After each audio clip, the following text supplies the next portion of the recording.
आपकी अदालत में फिल्म स्टार जॉन अब्राहम पर आरोप છે કે તેઓ જુઠ્ઠું બોલે છે। જોન, આજે તમે અહીંયા જુઠ્ઠું બોલશો કે સાચું બોલશો? જી તમને ખબર પડશે થ્રુ ધ શો। સાચું બોલીશ। બાળપણમાં મેં સાંભળ્યું છે કે તમારી માં તમને પૂછતા કે તમે ક્યાં છો તો તમે કહેતા કે મારા મિત્રને ત્યાં હોમવર્ક કરું છું, અને અસલમાં તમે છોકરીઓ સાથે ફરતા હતા?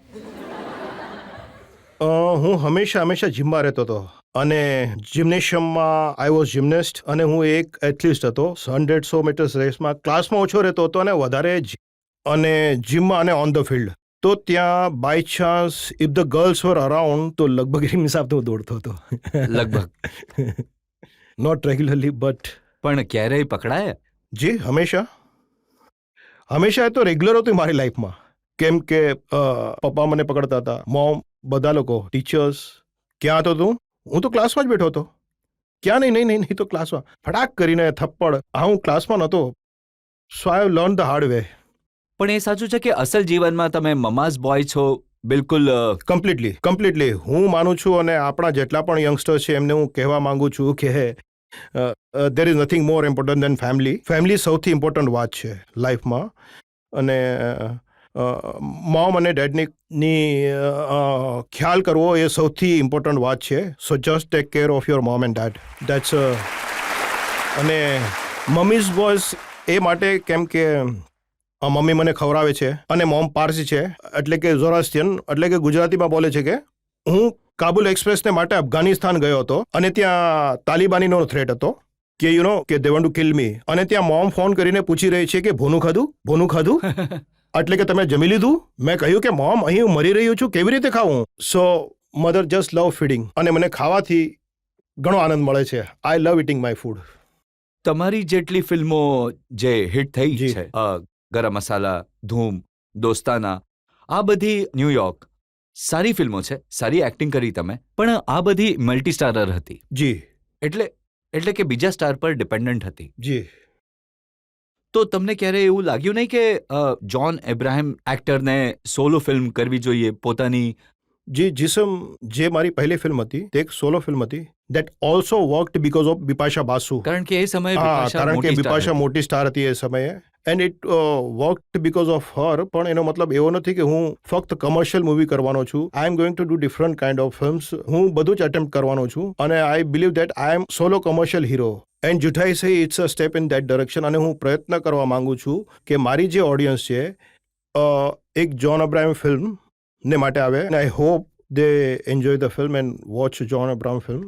કોશિશ તો એ જ છે, અને એમાં ઓડિયન્સની તો મુસીબત છે। ઓડિયન્સ તમને હીરો સમજે છે, ચાર્મિંગ હીરો સમજે છે, પણ જ્યારે તમે હિટ થઈ જાઓ છો તો તમે ફિલ્મ કરો છો ધૂમ, જેમાં તમે વિલન બની જાઓ છો। રેસ 2 એમાં પણ હું વિલન જ છું। So I think bad boy image really works sometimes. The audience likes that થોડો અતરંગી ટાઈપ બેડ બોય। પણ લોકો તો તમને ઘણું ચાહે છે, લોકો તમને હીરોના રૂપમાં જોવા માંગે છે। જી કોશિશ કરીશું અમે, પણ અને જ્યારે પ્રયત્ન કરો છો તો તમે અભિષેક બચ્ચન સાથે કિસિંગ સીન કરવા લાગી જાઓ છો। એ સમય અમે લોકોએ જ્યારે સીન કર્યો હતો, કેટલા રિટેક્સ થયા ના? એના 17 કે 18 રિટેક્સ થયા, એન્ડ ધેર વોઝ, કેમ કે અમે જેમ નજદીક આવતા અને આમ કરતા અમે લોકો, અને બધા લોકો સેટ પર જેટલા લોકો હતા એ જોતા હતા કે કહેતા કે શું કરશે આ લોકો આવી રીતે। તો finally we turn our heads and do that scene. પણ શૂટિંગ દરમિયાન બહુ મજા આવી। પણ એક્ટિંગ તમારો પહેલો પ્રેમ નહોતો ક્યારેય?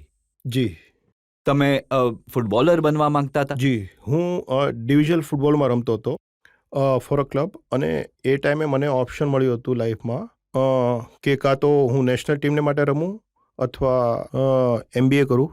સો I left football and I did an MBA પછી હું એક રેન્ક હોલ્ડર હતો। I topped in my university, અને એના પછી હું કામ પર લાગ્યો તો લોકોને લાગ્યું કે હું ઘણો ઇન્ટેલિજન્ટ છું, સ્માર્ટ છું, ઇન્ટેલિજન્ટ છે। પણ જ્યારે મેં મોડલિંગ શરૂ કર્યું, then I realised how models are treated, એટલે કે duffer, they are treated like duffers, they are ડમ।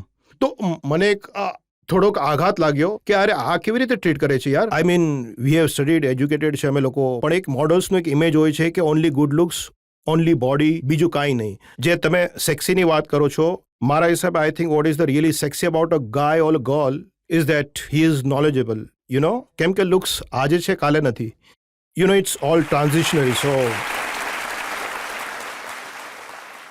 પણ તમારી જે આખી ઇમેજ બની છે એ તમારા લુક્સને કારણે બની છે, અને જી. આ લગભગ જનતાને પહેલી વાર ખબર પડી કે તમે ભણ્યા ગણ્યા પણ છો.